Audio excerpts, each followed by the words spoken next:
அனைவருக்கும் வணக்கம். இன்றைக்கான கேள்வி என்ன அப்படின்னு பார்க்கும்போது, ஒரு அன்பர் ஆன்மீகத்துல இருப்பதுதான் பெரிய ஸ்ட்ரெஸ். நம்மளா லௌகீகத்துல ஈகோல லைக்ஸ்ல டிஸ்லைக்ஸ்ல மற்றதை அப்படியே கொட்டிட்டு போயிடலாம். நான் ஏதோ என்ன மாத்தினேன் அப்படின்னு சொல்லிட்டு நான் எடுக்கும் ஒவ்வொரு முயற்சியும் ஸ்ட்ரெஸ்ல போய் விழுந்துருது. ஸோ ஆன்மீகத்துல இருப்பதான மிகப்பெரிய ஸ்ட்ரெஸ் அப்படிங்கிற மாதிரி அவர் சொன்னாரு. அது எப்படி பார்க்கணும் அப்படிங்கிறதுதான் மெயின். முதல்ல ஸ்ட்ரெஸ்னா என்ன அப்படின்னு தெரிஞ்சா இந்த கேள்விக்கு விடை கிடைக்கும். ஸ்ட்ரெஸ்னா ஒண்ணும் இல்லை, எனக்கும் என் சூழலுக்கும் இல்லை எனக்கும் என் மனதுக்கும். சொன்னா நான் ஒண்ணு நினைக்கிறேன், அது ஒண்ணு நடக்குது, அது என்னால ஏற்றுக்கொள்ள முடியவில்லை. அது சாதாரணமா இல்லாம ஸ்ட்ராங்காக என் நினைப்புக்கும் என் நடத்தைக்கும் அல்லது என் சூழலுக்கும் ஏற்கு மாறாக இருக்கிறது, அதை என்னால் ஏற்றுக்கொள்ள முடியவில்லை அப்படிங்கும்போது அது ஸ்ட்ரெஸ்ஸாக மாறிடும். ஸோ அதான் ஸ்ட்ரெஸ்ஸுக்கு காரணமாகிடும். ஸோ அப்ப நான் இதுதான் ஸ்ட்ரெஸ்ஸுக்கு காரணம். இது ஆன்மீகத்துல மட்டும்தான் இருக்கும் அப்படின்னு சொல்ல முடியாது. அவரை பொறுத்த வரைக்கும் ஸ்ட்ரெஸ்ஸுங்கிறது ஒரு பிஸ்னஸ் பண்றான், அவன் ஒன்றை எதிர்பார்க்கிறான், அங்க வேற ஒன்று நடக்குது, அதை ஏற்றுக்கொள்ள முடியவில்லை என்றால் பிஸ்னஸ்லயும் ஸ்ட்ரெஸ் தான்.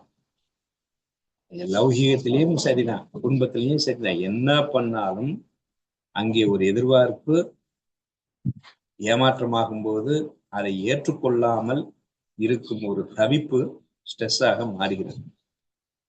அதேதான் இங்கேயும். அப்ப இங்கேயும் மனம் நான் விருப்ப வெறுப்பு இல்லாமல் இருக்க வேண்டும், சமநிலையில் இருக்க வேண்டும், அனைத்தையும் ஒன்றாக பாவனை செய்ய வேண்டும் அப்படின்னு ஒன்று நினைக்கிறது. ஆனா அது முடியல, அது கஷ்டமா இருக்கு, நடைமுறைக்கு ஒத்து வரல, மாறி இருக்கு அப்படிங்கிறத ஏற்றுக்கொள்ளாத போது ஸ்ட்ரெஸ் வந்துடும். ஸோ இங்கேயும் ஸ்ட்ரெஸ் வருதுன்னா அது ஸ்பெஷல்ல இங்க மட்டும்தான் ஸ்ட்ரெஸ் வருது அப்படின்னு சொல்ற குற்றத்தை மறுக்கணும். அது எங்க இருந்தாலும் ஸ்ட்ரெஸ் வரும். நீ அரசனாக இருந்து உனக்கு நினைச்சதெல்லாம் நடந்துட்டு இருந்தாலும் ஏதோ ஒரு விஷயம் உன் நினைப்புக்கும் நீ நினைச்சதுக்கும் நீ எதிர்பார்த்ததுக்கும் மாறாக ஸ்ட்ராங்காக ஆப்போசிட்ல வரும்போது அதை ஸ்ட்ராங்காக ஏற்றுக்கொள்ளாமல் இருக்கும் விஷயம் அனைத்துமே ஸ்ட்ரெஸ்ஸாக தான் போய் முடிகிறது. அதுல பர்டிகுலர் இங்க மட்டும்தான் ஸ்ட்ரெஸ் இருக்கு, வேற எங்கேயுமே ஸ்ட்ரெஸ் இல்லை அப்படின்னு ஒரு ஃபீல் பண்றது தவறான விஷயம் ஒண்ணு. சரி, எல்லா இடத்துலயும் தானே ஸ்ட்ரெஸ் இருக்கு, அப்புறம் நான் ஏன் ஆன்மீகத்துக்கு வரணும் அப்படின்னு ஒரு கேள்வி கேட்டீங்கன்னா, ஸ்ட்ரெஸ் இருக்கு, ஆன்மீகத்துக்கு ஏன் போறான்? ஸ்ட்ரெஸ்ஸோட ரிலீஃபுக்கு போறான். ஆன்மீகத்துக்கு எப்போ வருவான்? கஷ்டப்படும் போதுதான் வர்றான். புத்தர் மாதிரி சுகமா இருக்கும்போது வந்தவன்லாம் வெறிடேற. அவனுக்கே ஒரு கஷ்டம் வந்தது. புத்தருக்கே என்ன ஒரு கஷ்டம் வந்தது? ஒரு நோயாளியை பார்க்கின்றான், ஒரு வயது முதிர்ந்தோரை பார்க்கின்றான், ஒரு மரணத்தை பார்க்கின்றான். கஷ்டம் வந்தது. கஷ்டம் வந்ததின் விளைவு அதை தீர்க்க வேண்டும் என்று அவன் சென்று விட்டான். நம்ம அடி பின்னி பெருங்கி தவக்கா மேல லாரி ஏறி ஓடினாலும் நம்ம கஷ்டமே நம்ம தெரியாம அங்க முக்கிட்டு இருப்போம். அதனால ஆன்மீகத்துக்கு வர்றதில்லை. அப்ப ஆன்மீகத்துக்கு எப்போ வர்றோம்? கஷ்டத்தை நான் உணர்கிறேன், போனா எனக்கு ஏதோ தீர்வு கிடைக்கும் அப்படிங்கிற ஒரு ஃபீலுக்கு தான் ஆன்மீகத்துக்கு வர்றோம். இப்ப எல்லோருமே இந்த லௌகீகத்துக்கும் ஆன்மீகத்துக்கும் உள்ள வித்தியாசம்னா, அவனுக்கும் ஸ்ட்ரெஸ் ரிலீஃபுக்கு பணம் வேணும், குடும்பம் வேணும், புகழ் வேண்டும், அதிகாரம் வேண்டும் அப்படிங்கிற ஒரு வேகத்துலதான் எல்லாம் வண்டி போயிட்டு இருக்கு. அப்படி போய்கொண்டிருக்கும் போது ஸ்ட்ரெஸ் ஆகிறான். அவன் ஸ்ட்ரெஸ் ரிலீஃபுக்கு, ஸ்ட்ரெஸ் தான் எல்லா இடத்துலயும் இருக்குன்னு சொல்லிட்டான். அவன் ஸ்ட்ரெஸ் ரிலீஃபுக்கு என்ன பண்ணுவான்? இன்னொரு ஸ்ட்ரெஸ்ஸை நோக்கி செல்லுவான். ஸோ பணம் சம்பாதிச்சா பிரச்சனை இல்லாம போயிடும், இந்த அதிகாரம் வந்துச்சுன்னா பிரச்சனை இல்லாம போயிடும், இந்த பொண்ணை கல்யாணம் பண்ணிட்டா எனக்கு பிரச்சனை இல்லாம போயிடும். அப்போ ஒரு பிரச்சனைக்கு இன்னொரு பிரச்சனையை தீர்வாக கொண்டு செல்வது அங்க லௌகீகம். அங்க போன பிறகுதான் தெரியும் அது ஒரு பிரச்சனை பூதாகரமாகி மறுபடியும் அதுக்கு ஒரு ரிலீஃபுக்கு இன்னொன்னு தேடி போவான். ஒருத்தன் கல்யாணம் பண்ணாம இருக்கிறான், பயங்கர ஸ்ட்ரெஸ்ஸா இருக்கிறான், பெண் இல்லை, ரொமான்ஸ் இல்லை, காமம் இல்லை, ஐயோ ஸ்ட்ரெஸ்ஸாக இருக்கு. உடனே அவர் என்ன பண்றாரு? ஒரு பொண்ணை கல்யாணம் பண்ணா ஸ்ட்ரெஸ் ரிலீஃப் ஆயிடும். கல்யாணம் பண்றான், ஒரு ஸ்ட்ரெஸ் ரிலீஃப் ஆனா இன்னொரு ஸ்ட்ரெஸ் வந்துடுது, கமிட்மெண்ட், ரெஸ்பான்சிபிலிட்டி. உடனே அந்த ஸ்ட்ரெஸ் ரிலீஃபுக்கு என்னடா பண்ணலாம் அப்படின்னா, பணத்தை சம்பாதிச்சிட்டோம்னா பிரச்சனை இல்லை, அப்படின்னு பணத்தை சம்பாதிக்கிறான். பணத்தை கோடிக்கணக்கில் சம்பாதிக்கிறான். சம்பாதிச்சா அது ஒரு ஸ்ட்ரெஸ் ஆகுது, அதை பாதுகாக்கணும், மெயின்டைன் பண்ணணும். அப்போ ஸ்ட்ரெஸ்ஸே ரிலீஃபாக கொண்டு செல்வது லௌகிகம். இங்க ஸ்ட்ரெஸ் ஆகுது, அந்த ஸ்ட்ரெஸ்ஸோட எண்டு ரிலீஃப். இன்னொரு ஸ்ட்ரெஸ் கிடையாது, இன்னொரு மன அழுத்தம் கிடையாது.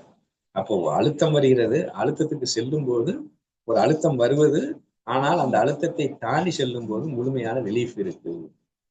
அது வர்றது இயற்கை தான். அதை எப்படி எதிர்கொள்றோம் அப்படித்தானே முக்கியம். நான் ஒரு ப்ராசஸ் ஸ்டேட்டை பண்ணிக்கிட்டே இருந்தேன், அப்படியே நான் திருப்பணும் அப்படின்னா கஷ்டம்தான். ஆனால் அந்த ஒரு மாடு இருக்கும், நம்ம ஊர்ல மாடெல்லாம் ஊருக்குள்ள மேய விட்டுரும். அது போஸ்டரை சாப்பிட்டு குப்பையில இருக்கிற பாலித்தீன் கவரு, சாலனா, அந்த புரோட்டா, மீதியை சாப்பிட்டு வளர்ந்த மாடு. அதை கொண்டு போய் ஒரு நாள் நாங்க காட்டுல கொண்டு போய் கட்டிட்டோம். காட்டுல போய் கட்டினா அது புல்ல சாப்பிட மாட்டேங்க. அப்ப அந்த மாட்டு ஓனர் சொல்றாரு, ஊரிலே திரிந்த மாடு இது, அது நல்லா கொள்ளுன்னு இருந்தது மாடு, அது நல்லா இளைச்சிரும், சாப்பிடாது. அதுக்கப்புறம் கொஞ்ச நாள் புல்ல சாப்பிட ஆரம்பிக்க மறுபடியும் பழைய நிலைக்கு கொள்ளுன்னு வந்துடும். அப்ப இளைத்து பழைய நிலை, இதுதான் சாதகா பீரியடு.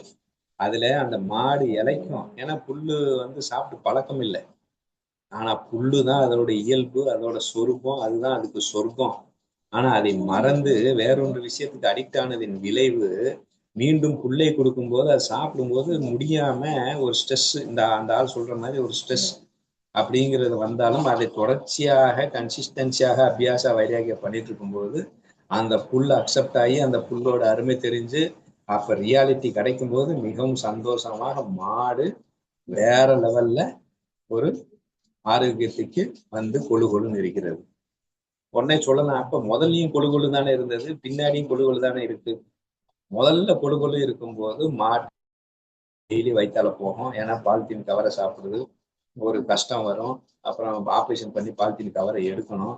ஸோ 1008 மாட்டுக்கு பிரச்சனை, நோய்கள் வந்து கொண்டே இருக்கும், ஏன்னா அதுக்கான சாப்பிடல. அதே மாதிரி இந்த லைக்ஸ் அண்ட் டிஸ்லைக்ஸ் அடிக்ஷன் இருக்கிறவங்க தன்னுடைய சொரூபத்தில் இல்லை, அப்ப பிரச்சனைகள் ஏராளமா வந்துட்டு இருக்கும்.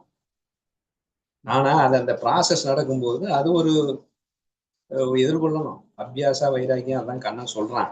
அதுக்கு அதை ஸ்ட்ரெஸ் அப்படின்னு நம்ம எடுக்கக்கூடாது. ஏன்னா எந்த ப்ராசஸ் என்ன அப்படிங்கிறது பார்த்தோம்னா அது ரிலீஃபாக இருக்கும் அப்படின்னு சொல்லியிருக்கிறாங்க. அப்ப அதனால ஸ்ட்ரெஸ்ஸாக தெரிகிறது.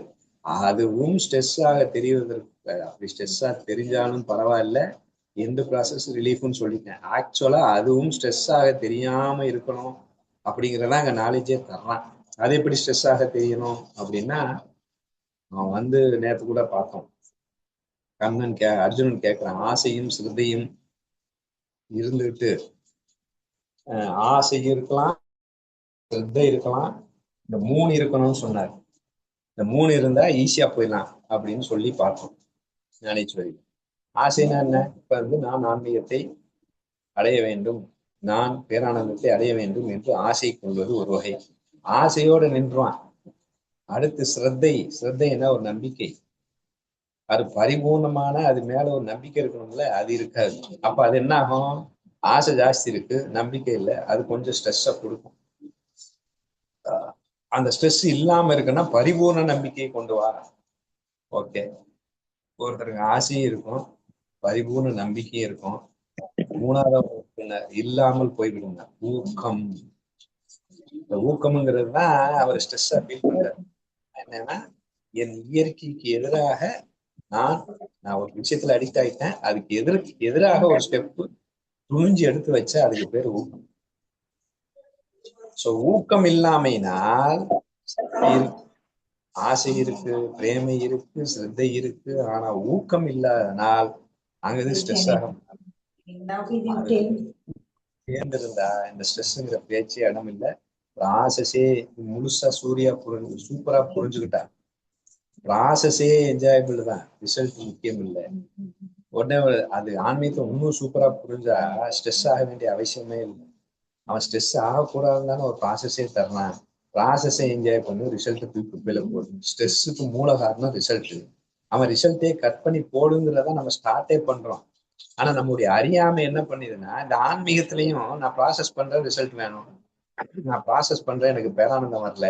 நான் ப்ராசஸ் பண்றேன், இன்னொன்னு எனக்கு கோவம் வருது. நான் ப்ராசஸ் பண்றேன், இன்னும் நான் கஷ்டப்பட்டுட்டு இருக்கேன். ப்ராசஸ் பண்றேன், நான் இன்னும் குழம்பிட்டு இருக்கேன் அப்படின்னு ஸ்ட்ரெஸ் ஆயிட்டு இருக்கேன். இந்த ப்ராசஸ் பண்றேன், ஓகே, குழப்பம் வருது, இன்னும் கோபம் வருது, இன்னும் நான் எனக்கு கஷ்டம் வருது, விருப்பு வருது, வெறுப்பு வருது. இது எல்லாமே ரிசல்ட் இல்லையா? ப்ராசஸை தானே என்ஜாய் பண்ணனா, இந்த ரிசல்ட் ஏன் எதிர்பார்க்கணும்? விருப்பு வந்தா என்ன, வந்துட்டு போட்டோம், நீ ப்ராசஸை என்ஜாய் பண்ணு. ஆன்மீக சமநிலையில் இருக்கும் அந்த ப்ராசஸ், அனைத்தும் ஒன்றாக பாவிக்கும் ப்ராசஸ், இல்ல நான் சரண்டர்ல இருக்க போகின்ற ப்ராசஸை என்ஜாய் பண்ணணும். ப்ராசஸ்ல தோல்வி வரும், அது ரிசல்ட். அதை கணக்கிலே எடுக்காத. ரிசல்ட்டை எடுத்தாதானே பிரச்சனை. ரிசல்ட்டை எடுக்காத, ப்ராசஸ் நீ என்ஜாய் பண்ணாலே உனக்கு முக்தின்ட்டான். அதாவது விருப்பு வெறுப்பு இல்லாமல் இருப்பதற்கும், சமநிலையில் இருப்பதற்கும், அனைத்தையும் ஒன்றாக பாவிக்கிறதுக்கும், சரண்டருக்கும் நான் முயற்சி செய்து கொண்டிருந்தாலே போதும். அதுல தடுமாறி தடுமாறி விழுந்து கொண்டு இருந்தாலே எனக்கு ஸ்ட்ரெஸ் ரிலீஃப் ஆயிடும், நான் முக்தி அடைந்துடுவேங்கிறான். ஏன்னா ரிசல்ட் அவன் முக்கியம் இல்லைன்னு சொல்லிட்டானே, ரிசல்ட் கணக்குல எடுக்காதேன்ட்டானே, ரிசல்ட் எனக்கானதுன்னு சொல்லிட்டானே. அப்ப நான் ஏன் ரிசல்ட் எடுக்கணும்? நான் ப்ராசஸ்ல தான் இருக்கேன். அது எவ்வளவு ஸ்ட்ரெஸ் ரிலீஃப். இங்க ரிசல்ட் வரும்போது இன்னும் எனக்கு ஆசை இருக்கு, இன்னும் லைக்ஸ் இருக்கு, இன்னும் டிஸ்லைக்ஸ் இருக்கு, இன்னும் நான் உளர்றேன், இன்னும் என்னால மௌனமா இருக்க முடியல, இன்னும் நான் தப்பு பண்றேன் அப்படின்ட்டு ஏன் நினைக்கணும்? ப்ராசஸ்ல இருக்கிறோம்ல, சத்சங்க கேட்டுட்டு இருக்கோம்ல, ஏதோ முயற்சி பண்ணிட்டு இருக்கோம்ல, அது ப்ராசஸ். அதை என்ஜாய் பண்ணிட்டு பண்ணு, ரிசல்ட் குப்பையில போடு, அப்ப ஸ்ட்ரெஸ்ஸே வராது. ஸோ அதுக்கு பிரேமை, நம்பிக்கை, ஊக்கம், இந்த மூணையோட சேர்த்து நம்ம பண்ணிட்டோம்னா ஸ்ட்ரெஸ் இல்லாம நம்ம ஜாலியா போய்கிட்டே இருக்கலாம். அடையிறது எப்ப வேணா அடைஞ்சுக்கலாம். நீ ஜாலியா போயிட்டு இருந்தாலே உனக்கு ஓகேன்னு சொல்லிட்டான்ல, ரிசல்ட் எதிர்பார்க்காதேன்னு சொல்லிட்டான்ல. ரிசல்ட் ஃபெயிலுனாலும் பரவாயில்ல, சக்சஸ் ஆனாலும் பரவாயில்ல. அதான் சொல்ற, பாதியில் நின்றாலும் பரவாயில்லை, நினைத்தது முடிந்தாலும் பரவாயில்லை, பாதியில் நடந்தாலும் பரவாயில்லை, இரண்டையும் சம நோக்கோடு பார்த்து கொண்டு செல்வான். அப்புறம் அதானே இங்கேயும், என்னால முடிஞ்சது முடியல ரெண்டையும் சமமா பார்த்துட்டோம்னா அதான்.